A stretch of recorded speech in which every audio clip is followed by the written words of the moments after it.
Hello नमस्कार विद्यार्थी मित्रों धोरण 8 विषय गणित प्रकरण नंबर 9 बैजिक पदावलियों અને નિત્યસમ જેની અંદર આપણે કેટલીક પદાવલિઓના ગુણાકાર વિશે આજે શીખવાના છે। તો મેં ગુણાકારની અહીંયા 10 રકમ લખી છે।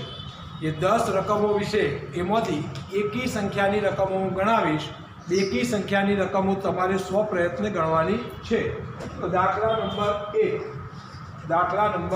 1 જેની અંદર રકમો છે x - 3 ગુણ્યા x² - a - b। હવે આપણે આનું સોલ્યુશન મેળવીએ તો પહેલા આ x નો ગુણાકાર આ આખા પદ સાથે આપણે કરવાનો છે। આ એક સ્ટેપ આપણે સોલ્યુશનની અંદર સમજાવશું, પછી બીજા સ્ટેપમાં સીધો ગુણાકાર કરીશ। આ x, હવે આખું પદ લખો x² - a - b। હવે આ જે બીજું પદ છે 3 - 3 એનો પદાર્થ એકનો પણ ગુણાકાર બીજી નંબરની આખી પદાવલી સાથે થશે। ચિહ્ન આગળ 3 ની આગળ જે છે એ લાગશે। હવે x² - a - b। હવે તમે એનો ગુણાકાર કરી નાખો તો x × x² એટલે કે આ બે પદનો ગુણાકાર કરો તો તમને x × x² એટલે x ઘન, a × x એટલે ax, b × x એટલે bx, ચિહ્ન plus minus minus plus minus minus. હવે 3 × x² એટલે -3x², -3 × -a એટલે માઇનસ માઇનસ પ્લસ 3a, અને -3 અને -b એટલે +3b। હવે પદોને ખાલી ક્રમમાં ગોઠવી નાખો। x ઘન, હવે x² વાળું પદ લો -3x²। હવે એની અંદર a વાળા પદો જોડે લઈ લો, બરાબર છે, અને b વાળા પદો જોડે લઈ લો તો -ax + 3a - bx + 3b। આ જવાબ પણ તમે લખી શકો છો, અને બીજો જવાબ જે ઉપર છે બંને જવાબ ચાલી શકે, બરાબર છે। હવે દાખલા નંબર આપણે લઈએ છીએ 3। દાખલા નંબર 3 તો ત્રીજા દાખલામાં છે રકમો m+2, બરાબર છે, m+2 અને ગુણ્યા m² - m n - y। હવે મેં જે તમને અગાઉના દાખલામાં જે ટ્રીક બતાવી એ જ પ્રમાણે એનું સોલ્યુશન આપણે મેળવીશું। તો m² - n - y પહેલું પદ, પ્રથમ કૌંસનું પહેલું પદ અને બીજો કૌંસ આપો, પછી આની અંદરથી +2 m² - n - y બીજો કૌંસ આપો। હવે આ ગુણાકાર આની સાથે, આનો ગુણાકાર આની સાથે, એ જ પ્રમાણે m × m² એટલે m ઘન થશે, m × n એટલે -mn થશે, m × y એટલે -ny થશે। હવે 2 × m એટલે 2m² થશે, 2 × n એટલે -2n થશે, +2 અને -y નો ગુણાકાર -2y થશે। હવે આની અંદર તમે ઘાતના ઉતરતા ક્રમમાં ગોઠવો તો m ઘન + 2m²। હવે m વાળા પદોને જોડે લખી નાખો, બરાબર છે, અને બાકીના પદ બધા અલગ લખી નાખો તો mn - my 2n - 2y। તો વિદ્યાર્થી મિત્રો આ તમારો જવાબ થશે। હા, આમાં કોઈ સજાતીય પદ હોય તો એનો સરવાળા બાદબાકી થાય, પણ અહીંયા કોઈ સજાતીય પદ છે નહીં, બરાબર છે। હવે દાખલા નંબર આપણે 5 ઉપર જઈશું। a + 1 a + 5 ગુણ્યા a² - b + 1। હવે આપણે આનો ગુણાકાર કરીએ તો સોલ્યુશનની અંદર આપણે a પ્રથમ પદ પહેલા કૌંસનું, બીજો કૌંસ આખો આવશે a² - b + 1। હવે પહેલા કૌંસમાંથી +5 a² - b + 1, બરાબર છે। હવે આ પદનો ગુણાકાર અહીંયા કરશું, a × a² તો a ની 3 ઘાત, a × ab પણ ચિહ્ન માઇનસ છે એટલે -ab, a ગુણ્યા 1 એટલે 1 a થશે.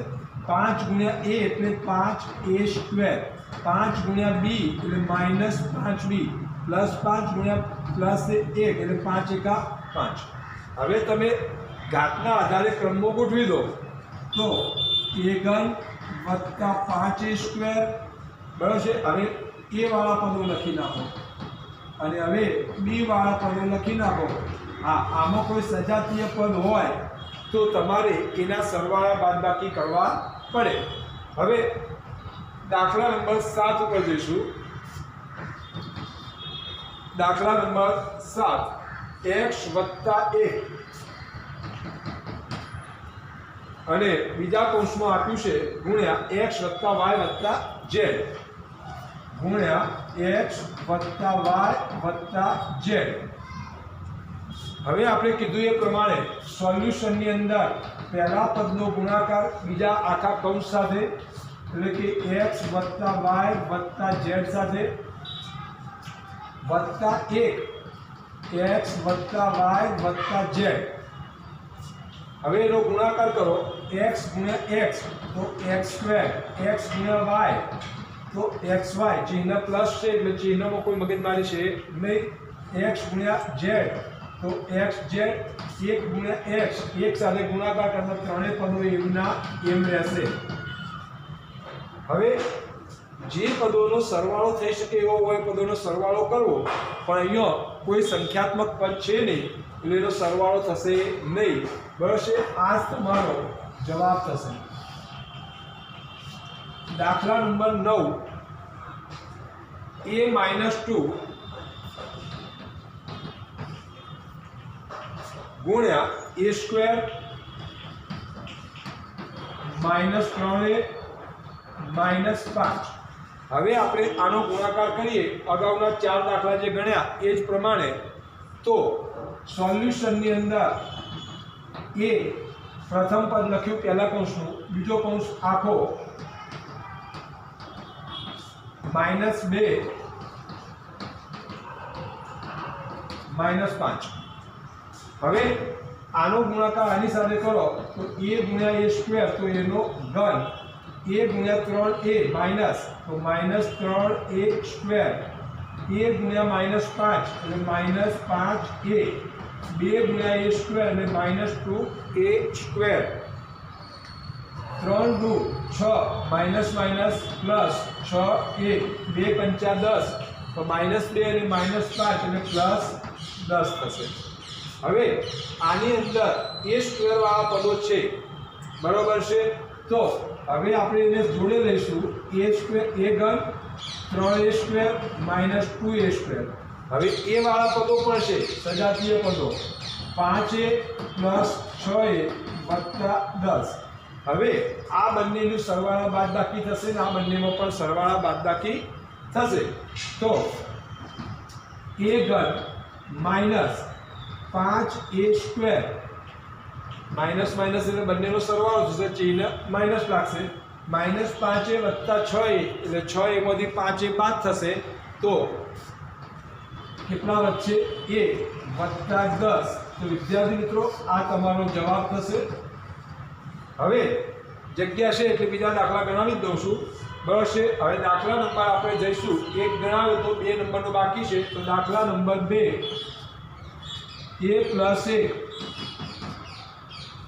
ગુણ્યા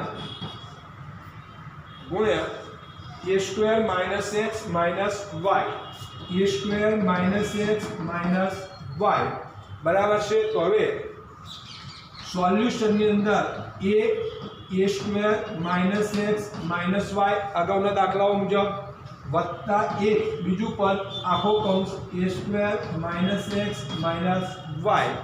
હવે આનો ગુણાકાર કરો. a ગુણ્યા a સ્ક્વેર એટલે a ઘન, a ગુણ્યા x એટલે ax, a ગુણ્યા y એટલે -ay. એક સાથે ગુણાકાર છે એટલે પદો એમના એમ રહેશે, કારણ કે એક સાથે કોઈ પણ પદનો ગુણાકાર કરતા પદ એના એ જ આવે. હવે આ પદોને તમે ક્રમમાં ગોઠવી દો. બરાબર છે. a ઘન + a square -ax - ay - x - y. આ તમારો જવાબ થશે. આ જવાબ લખો તો પણ ચાલે, ખોટું પડે નહીં. બસ હવે દાખલા નંબર આપણે 4 ને બાકી છોડી દો, તો દાખલા નંબર 4 લઈએ છે. a સ્ક્વેર પ્લસ 2 અને ગુણ્યા a minus b minus c. તો હવે આ દાખલાની અંદર સોલ્યુશનની અંદર આપણે જે અગાઉ એક જ રીત લેવામાં આવી છે, જે રીતે આપણે પહેલા દાખલામાં ગણીએ છીએ એ જ રીત બધામાં ઉપયોગ કરવાની છે. a square a minus b minus c plus 2 a minus b minus c. હવે આનો ગુણાકાર ખાલી કરી નાખો. a સ્ક્વેર ગુણ્યા a તો a નો ઘન, a સ્ક્વેર ગુણ્યા b તો a square b, a square ગુણ્યા c તો માઇનસ a સ્ક્વેર c. અહીંયા માઇનસ છે, પ્લસ છે એટલે માઇનસ લાગશે. હવે અહીંયા પ્લસ છે એટલે અંદરના ચિહ્નોમાં કોઈ ફેરફાર થશે નહીં. Plus 2a minus 2b, plus minus minus plus minus minus 2c. હવે આની અંદર પદોને ક્રમમાં ગોઠવવાની પણ જરૂર નથી, કારણ પદો ક્રમમાં ઓલરેડી ગોઠવાયેલા છે. તો આ વિદ્યાર્થી મિત્રો તમારો જવાબ થઈ ગયો. હવે દાખલા નંબર 5 ગણાવેલો છે. દાખલા નંબર 6 લઉં છું. દાખલા નંબર 6 a માઇનસ 2 ગુણ્યા a square plus b square minus c square. તો હવે એ દાખલાનું આપણે સોલ્યુશન મેળવીએ તો પ્રથમ પદ, પહેલા કૌંસનું પ્રથમ પદ, પછી આખો કૌંસ બીજો a વત્તા b square minus c square. હવે પહેલા કૌંસનું બીજું પદ માઇનસ 2 આખું પદ a square plus b square minus c square. હવે આનો ગુણાકાર કરો. a ગુણ્યા a સ્ક્વેર તો a ઘન, a b સ્ક્વેર, a ગુણ્યા માઇનસ c તો માઇનસ ac સ્ક્વેર. હવે અહીંયા minus 2a square minus 2b square minus minus plus 2c square. બરાબર છે. આની અંદર કોઈ પણ પદનો સરવાળો બાદબાકી થઈ શકે એમ છે નહીં, કારણ કે સજાતીય પદ નથી. બરાબર છે. તો હવે આ આપણો શું થઈ જશે વિદ્યાર્થી મિત્રો? જવાબ. હવે દાખલા નંબર હું તમને 6 ગણાવી દો, 7 પણ થઈ ગયો. દાખલા નંબર 8 x માઇનસ 1 અને x minus y minus z ગુણ્યા x minus y minus z. હવે આપણે કીધું કે પહેલા કૌંસનું આપણે પહેલું પદ x લખીએ, બીજો કૌંસ આખો minus a x minus y minus z. હવે ગુણાકાર કરીએ તો x ગુણ્યા x સ્ક્વેર x તો x સ્ક્વેર x ગુણ્યા y તો minus xy plus x minus z નો ગુણાકાર minus xz minus x plus y અને પ્લસ z ગુણાકાર કર્યો. હવે આની અંદર પણ કોઈ સજાતીય પદ છે નહીં, એટલે કે જેના સરવાળા બાદબાકી થશે નહીં. એટલે વિદ્યાર્થી મિત્રો આ જ તમારો જવાબ થશે. હવે એક દાખલો જ મેં 10 રકમો લખી છે, 10માંથી મેં 9 દાખલા તમને બોર્ડ ઉપર ગણાવ્યા છે. ખાલી તમારે એક જ દાખલો ગણવાનો બાકી રહેશે. એ દાખલા નંબર છે 10, જે સ્વ પ્રયત્ને ગણવાનો છે. અને હોમવર્કની અંદર ઉપર લખેલા 10 દાખલાને ગણવા એ તમારું હોમવર્ક છે. હા, તમને આ રકમોની અંદર કે આ દાખલાની કોઈ મેથડનો ખ્યાલ ના આવે તો તમે ફોન કરીને પૂછી શકો છો અને એનું સોલ્યુશન મેળવી શકો છો. બરાબર છે. જય હિન્દ, અસ્તુ.